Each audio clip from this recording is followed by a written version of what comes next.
Braslight apresenta ClarearCast, luz sobre o seu futuro.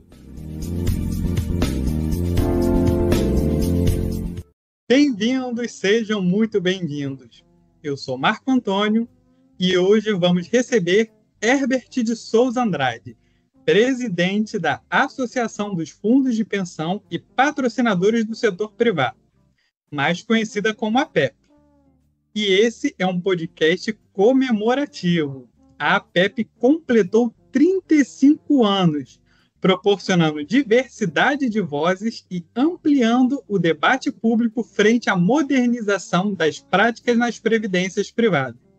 Um momento tão importante como este não poderia faltar a participação de Luciano Molter, nosso diretor-presidente e membro do Squad Tático da APEP. Herbert, é uma alegria recebê-lo para comemorarmos juntos esse marco que passa a APEP. Seja bem-vindo, Luciano. Sempre um prazer contar com seu apoio em nossos episódios. Oi, Marco. Muito obrigado pelo convite. Aqui em nome das associadas da APEP, eu queria agradecer aqui o convite da Braslight para participar aqui do ClarearCast, né? É uma honra estar aqui com vocês hoje, podendo falar um pouco da história da APEP, né? Falar desses nossos 35 anos. Para nós aqui é um orgulho representar um setor, né, que vocês aí na Braslight atuam tão bem, né, conhecem a importância e a relevância para os colaboradores, para as empresas, né, de você ter um plano de previdência para os seus colaboradores, aquela pessoa que está trabalhando, passa uma vida, né, se dedicando ali no dia a dia a estar acumulando uma reserva, depois recebendo o benefício.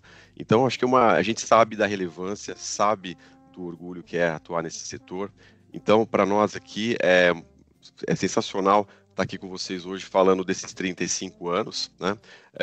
E a gente sabe, né, que não é só do lado social que a previdência é importante, mas também do lado econômico, quando ela gera, né, uma possibilidade de poupança interna, de acumulação, e as pessoas podem se ter uma vida mais digna. Enfim, eu costumo dizer aqui que na previdência privada é sempre um jogo de ganha-ganha, né? Sempre o empregado ganha, patrocinador ganha quando você tem empregados mais felizes, outros tipos de benefícios ali que podem acontecer também do ponto de vista de produtividade, enfim, né, essas falas iniciais aqui eu agradeço mais uma vez o convite, estou aqui à disposição para falar um pouquinho da APEP. Bom dia, Marco, bom dia, Herbert, é um prazer estar aqui de novo, né? Às vezes eu reclamo um pouquinho que Marco me chama pouco, mas é um momento especial, né? Estar aqui, né? Participar do programa e poder falar e comemorar, celebrar esses 35 anos da APEP, né? Que é uma entidade que a gente costuma falar que é feita para as fundações, para patrocinadoras, mas é feita para a gente, né? É como a gente. Então, são fundações, patrocinadoras que têm os mesmos problemas, as mesmas dificuldades, compartilham as mesmas, né, alegrias, enfim. Então, é um prazer enorme, né, a gente fazer parte desse grupo. Vamos começar, então, com a nossa primeira pergunta. Herbert, o que você destacaria nas comemorações dos 35 anos da APEP? Bom, Marco, eu começaria dizendo que, na verdade, a gente tem assim, muitos motivos para celebrar, né, para comemorar. São 35 anos de muito sucesso. A APEP tem, acho que quando começou a sua trajetória lá em 22 de novembro de 89, né, ela começou com o objetivo de se ter ali uma identificação, naquela época, para os fundos de pensão do setor privado, num momento que o sistema ainda era muito diferente do que a gente tem hoje, né, em relação a diversidades de tipos de fundo de pensão, de tipos de planos. Naquela época, basicamente, só tinha plano de benefício definido, mas já se percebia uma necessidade, já existia uma heterogeneidade naquele momento que merecia uma representação específica, né? Então, naquele momento, houve ali alguns líderes nos fundos de pensão, né, naquele momento do setor privado, Mário Dias Lopes, né, o pessoal que fez ali, hoje da Fundação Promon, né, que na verdade já está falecido, mas aqui é um lembrete importante da atuação dele aqui por congregar e começar ali, dar o pontapé inicial da APEP, que começou como um grupo, né, para troca de ideias, né, benchmark, por conta da própria familiarização que existia daquele universo de entidades que tinham muito mais proximidade, né, por conta do tipo de patrocínio, né? E com o passar do tempo, a gente percebeu, né, essa evolução toda foi trazendo para dentro da PEP a representação dos patrocinadores, por conta da própria semelhança que existia, né? Naquela época, naquele momento, os fundos privados eles eram uma extensão das suas patrocinadoras do ponto de vista de recursos humanos, algumas do ponto de vista financeiro. De certa forma, isso ainda continua, né, mas com todo um outro modelo de governança. Então, na prática, era natural que essa representação dos patrocinadores do setor privado acontecesse também, né?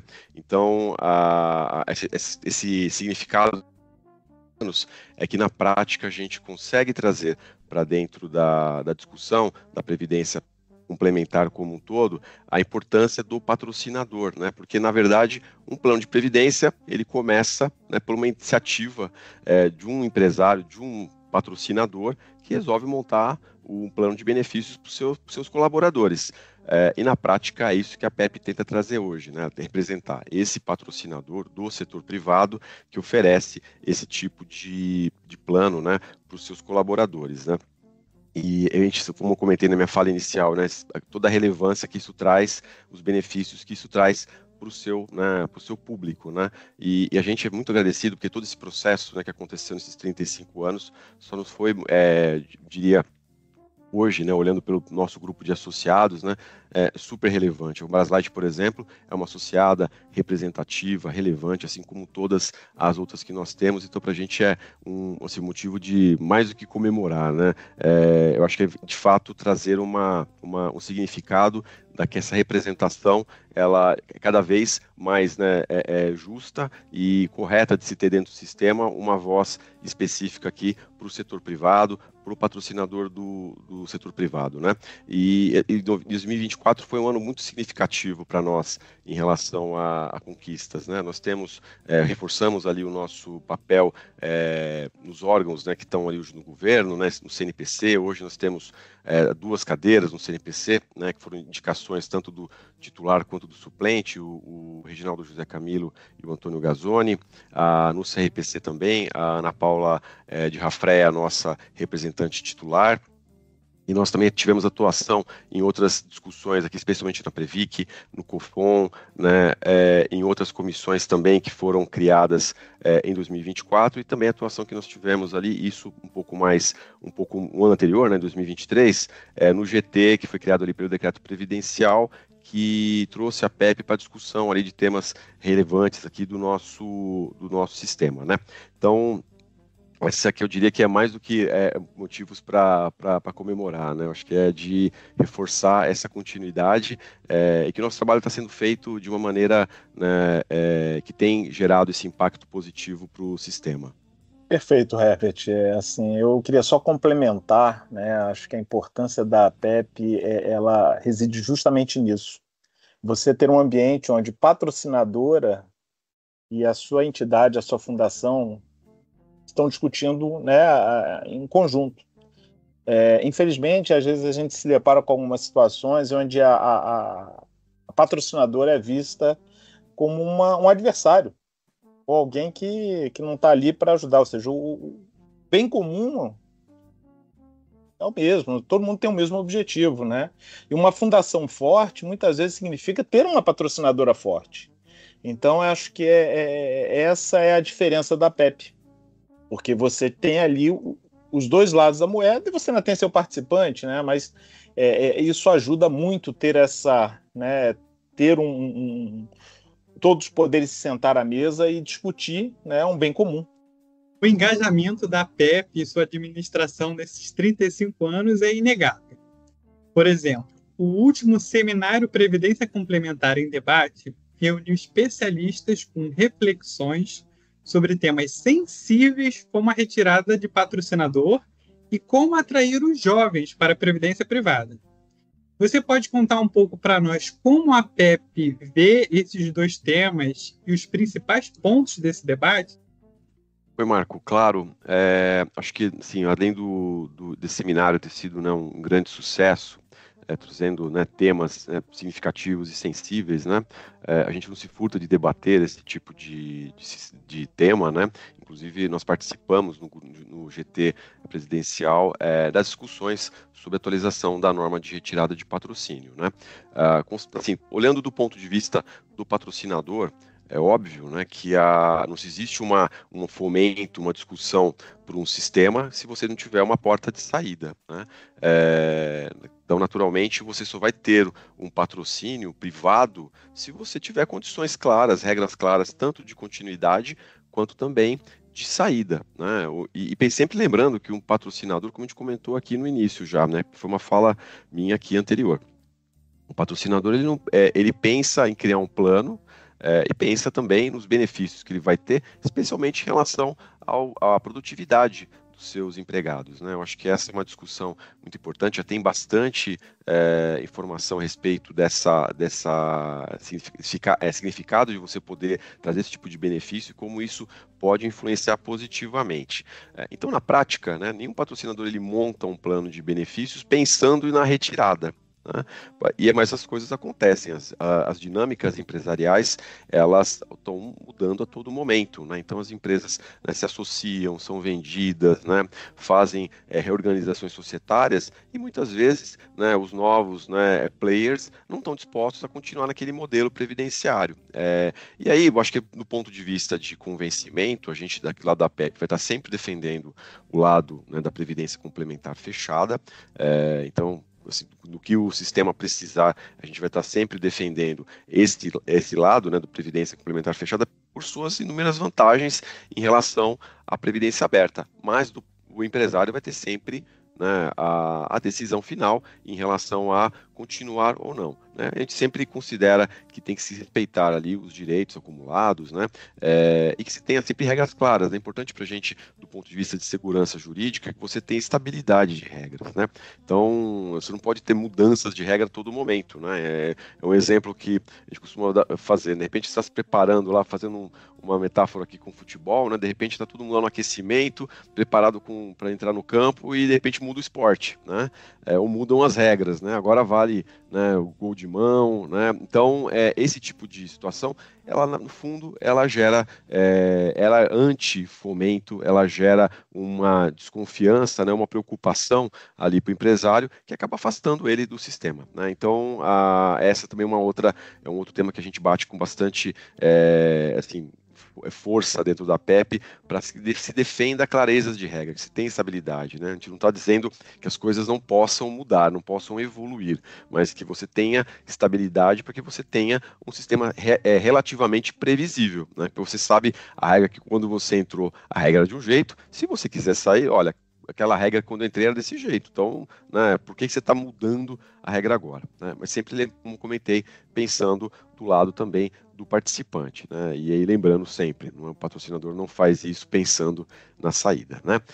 E aí outro ponto que eu acho que é uma outra discussão muito relevante, que é esse tema dos jovens, né? Nosso seminário nós trouxemos ali, né, em viva voz, dois representantes, dois jovens, para falar um pouco da experiência deles, o que eles percebiam, né, em relação à previdência, né? E ficou muito claro, né, que tem uma questão geracional, que a gente sabe que tem tantas informações hoje disponíveis, né, em redes sociais, agora com inteligência artificial, tudo muito fácil, tudo muito acessível, né?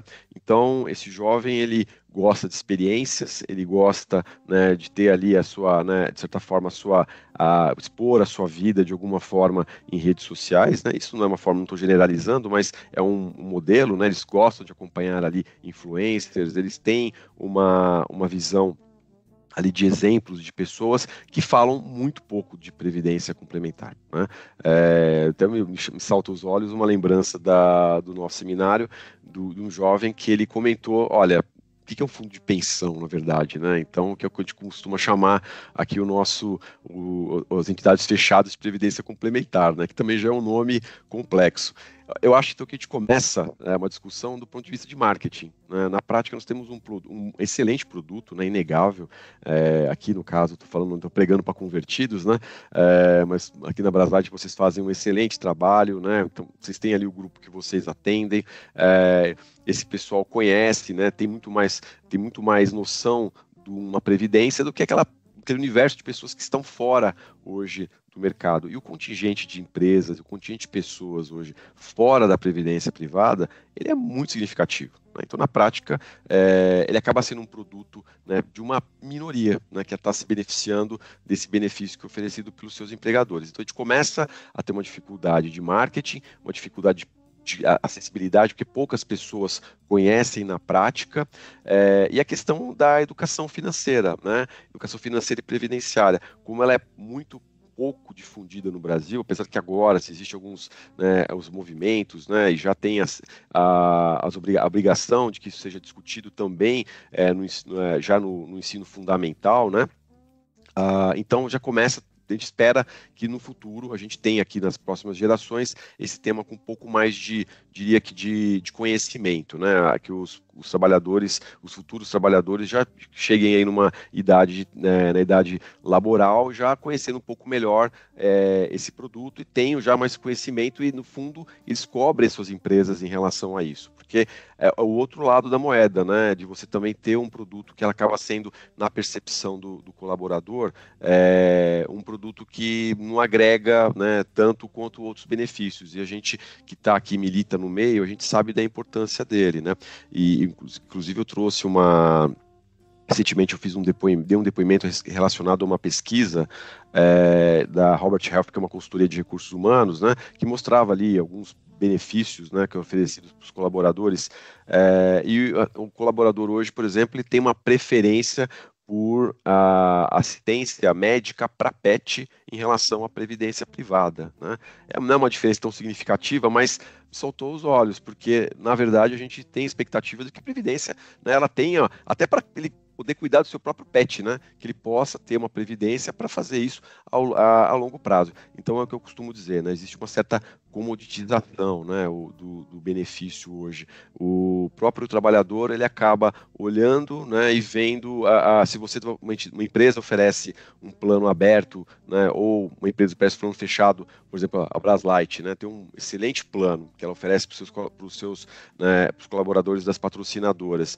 De repente, num processo seletivo, uma pessoa olha para o plano que é oferecido por seus patrocinadores e olha para um outro plano de previdência, entidade aberta. Não vou generalizar dizendo que todos, né, são ruins, mas um plano muito em relação a vantagens financeiras, vantagens em termos de benefícios, muito desvantajoso em relação ao plano da Braslight.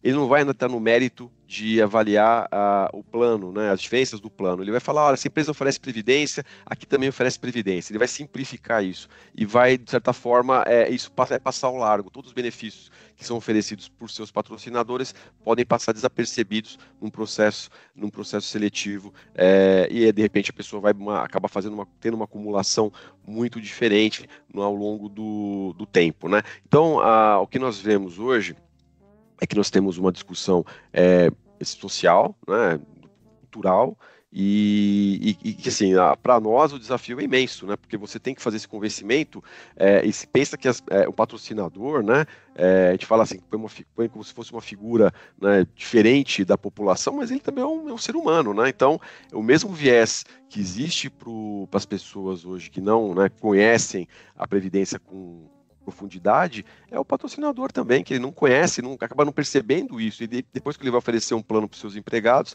ele oferece qualquer tipo de plano. Então, é um trabalho, né, árduo, é um trabalho desafiador aqui diria que para todo o sistema, para todos que militam, né, não só para a PEP, mas das nossas associadas, como a Braslight, de difundir isso além do nosso público, né? De difundir para toda a sociedade os benefícios do nosso sistema, né, em relação ali aos benefícios, planos semelhantes, né, e trazer isso, dar luz a esse assunto para que a sociedade perceba todos esses benefícios. A gente está aqui do nosso lado, né, na PEP, especialmente agora esse ano, na Squad de inovação vai focar bastante na discussão da educação financeira e previdenciária. Então, estamos aqui atentos, tentando, né, trabalhar oportunidades para melhorar esse assunto. E esses squads, né, Herbert, são fundamentais, né, porque a gente consegue ali ter um nível de discussão fantástico, né, e de fato, assim, a gente tem grandes desafios, né, só reforçando o que você falou, acho que depois dessa aula não dá nem para a gente falar muito, mostrar para a patrocinadora, né, que ter um plano de previdência é interessante para ela. Então, como você falou, regras claras para entrar e para sair, incentivos que hoje não são muitos, né? Infelizmente a gente não consegue incentivar, né, a gente não vê com muita frequência novas empresas abrindo planos de previdência, pelo contrário, já tem um bom tempo que novos planos não surgem. E é tão desafiador também trazer pessoas, né, participantes para dentro do sistema. Infelizmente, com a entrada de novas plataformas, YouTubers, TikTok, enfim, todo mundo hoje é investidor, todo mundo sabe fazer investimentos, né? E muitas vezes as coisas acabam não acontecendo, né? As pessoas acabam se iludindo e deixam, né, de colocar, às vezes, um pouco do seu esforço, seu dinheiro, num programa que é mais robusto, como a Previdência Fechada, né, que tem o seu valor e que, quando você chegar lá na frente, você vê, de fato, o ganho que você pode ter, né? E eu tenho fé, realmente, que com essas discussões nos squads, com o apoio da APEP e de outras entidades, a gente consiga mostrar, em algum momento, para as pessoas e para as empresas, né, de que vale a pena a gente investir no segmento. A APEP instituiu os squads, que são grupos de trabalhos temáticos, né? Conta um pouquinho para a gente como é que funciona, quantos squads são e o que a gente pode esperar dos trabalhos desses grupos em 2025. Claro, Marco, será um prazer falar um pouco das squads, né? As squads, elas, quando nós criamos, né, pensamos aqui no desenvolvimento das squads, foi pensando em criar grupos ali multidisciplinares, né? Por isso do nome squad, que era justamente tentar trazer à luz ali algumas discussões do sistema, mas trazendo diversos atores ali, né? Então, as pessoas que estão interessadas em boas práticas, por exemplo, né, você pode ter ali um dirigente, você pode ter um atuário, você pode ter alguém ligado à área de investimentos, né? Enfim, quem quer discutir boas práticas, né, ali, que seja vinculado às associadas, né, pode participar de qualquer uma dessas squads. Então, isso eu diria que é uma vantagem, porque a gente consegue olhar, as squads olham de uma forma, né, diz assim, 360 graus, né? Elas conseguem observar ângulos ali diferentes de um certo tema, porque não tem, às vezes, aquele viés, né, de se estar sempre discutindo o mesmo ponto, quando você tem um grupo de pessoas que debatem aquele tema o tempo todo, né? Então, você consegue, às vezes, achar discussões ou alternativas diferentes, né? E aí, trazendo um pouco do que nós estamos fazendo para esse ano, né? A gente tem 5 squads, né? Então, como dei o exemplo da squad de boas práticas, por exemplo, né? A squad de boas práticas para 2025, ela vai estar focada na discussão da segmentação, né? Só para trazer um pouco do contexto, né? A segmentação que existe hoje pela Previc, ela foi um tema assim que começou a ser discutido, né? A APEP participou bastante dessa discussão, trouxe ali insights também, né? Que vale, eu acho que um comentário importante, né?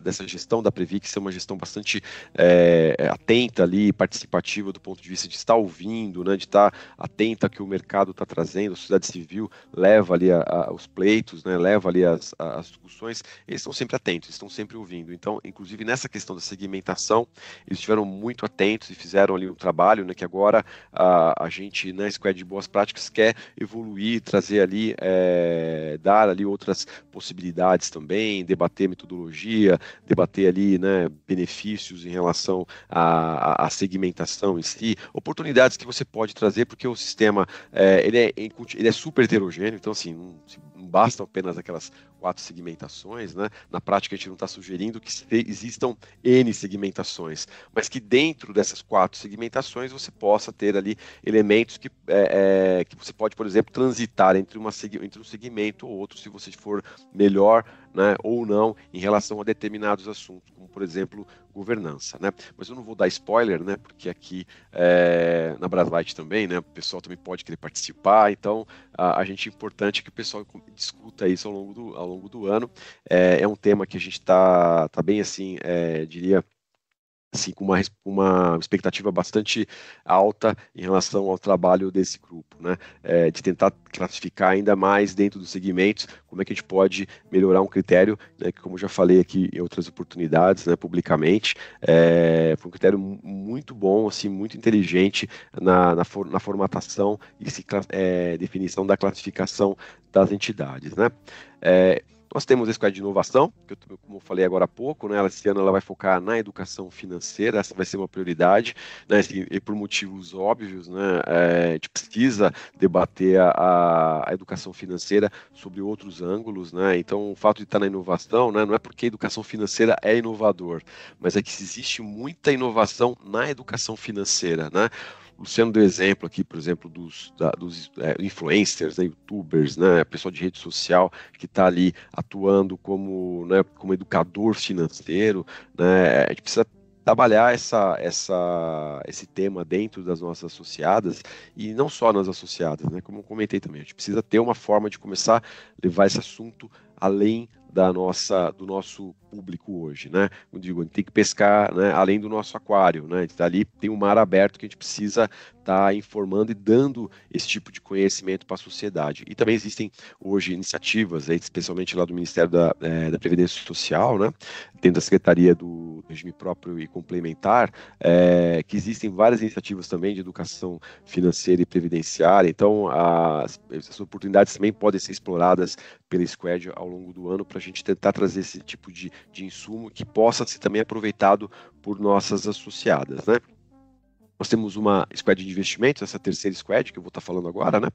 A Squad de investimento, ela fez agora em 24 vários webinars, né? Ela é uma Squad grande, dentro da Squad tem inclusive o grupo mesmo, fez ali alguns eixos temáticos, discutindo, por exemplo, crédito, renda variável, né, renda fixa, então investimento no exterior, FIPS, e até a parte regulatória, né? Então essa Squad, cada sub-squad, né, podemos assim dizer, tem um coordenador próprio, eles fazem reuniões específicas também para debater aquele tema dentro desse tema maior que são os investimentos.